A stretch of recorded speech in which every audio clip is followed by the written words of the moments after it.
Hello everyone. I am Thadeu Costa from Brazil, and here in Brazil, São Paulo, I have a few questions for our professor and relevant doctor in Turkey. Thank you again, Professor Levent Oskaçar, to be here with us in our little interview. Okay, thank you again. Bom dia. Bom dia, buenos dias. Over here, Professor, in our next month, we're gonna have our Congress, and we are anxious about the Congress as 𝒊𝒊𝒂𝒔𝒐𝒖𝒏𝒅 here in Colombia, Cartagena.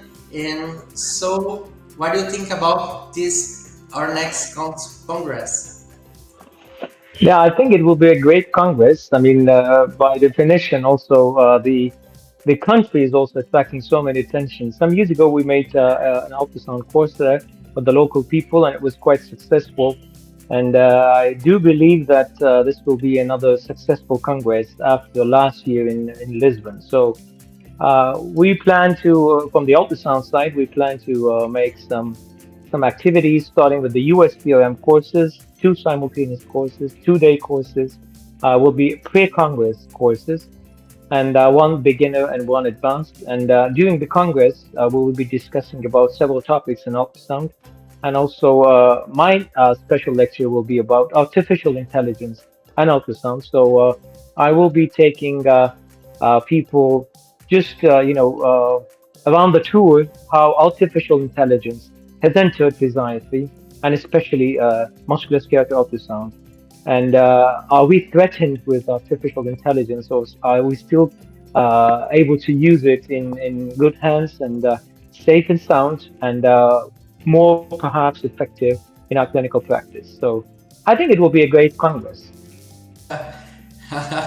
Great to know, Professor. And as you said before, and you are amazing, able to do a lot of things with ultrasound, and also founded the word musculus, and even here in 𝒊𝒊𝒂𝒔𝒐𝒖𝒏𝒅 made a lot of courses and something like that.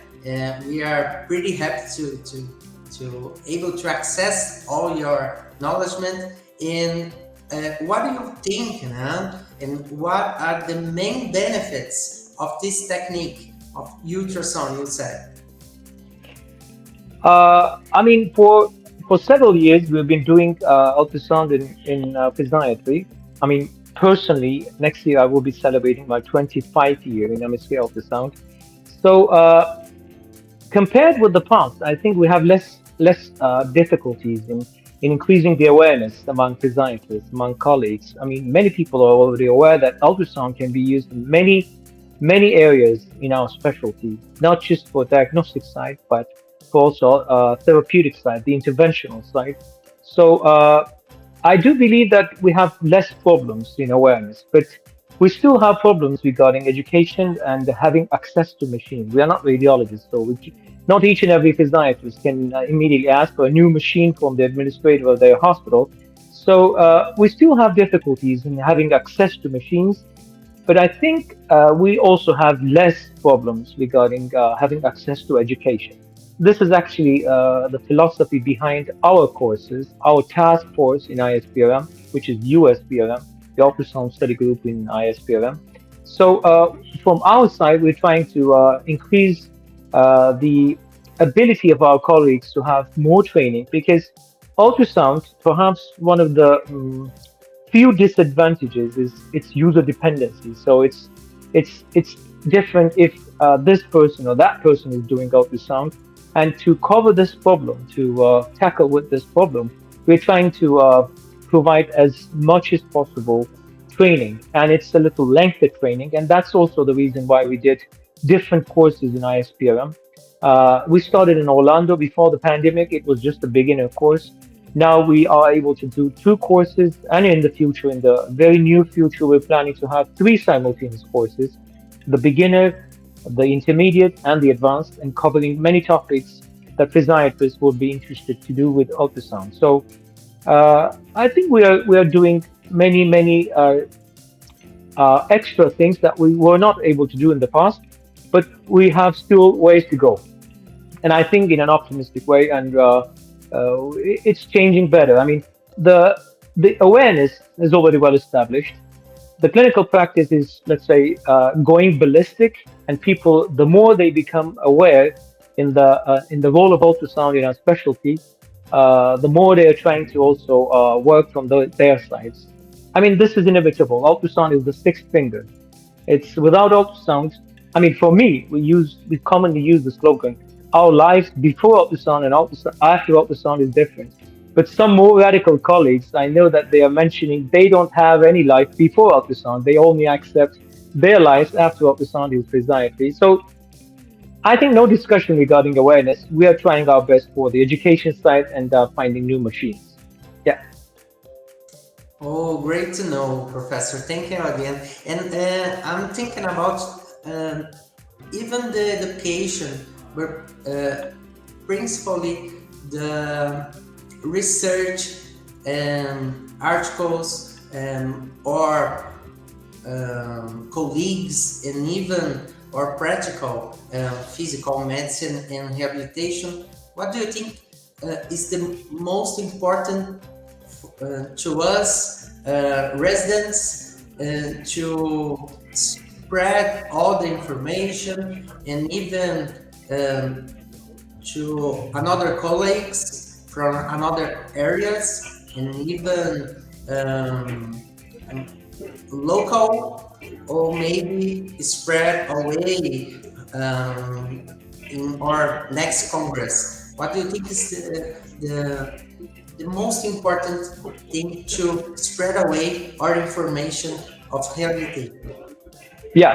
I mean, we have some rules in MSK ultrasound. One, the slogan is "Seeing is believing." So if you would like to understand and if you would like to see inside your patients, of course, we are not radiologists. So what we call is not ultrasound imaging. It's like ultrasound examination. So you can only do this after listening to the patient, doing physical examination, and then doing ultrasonographic examination. So seeing is believing. This is the first rule. If you would like to see what is inside your patient, if you would like to relate the clinical scenario with the ultrasound findings on the screen, you have to see.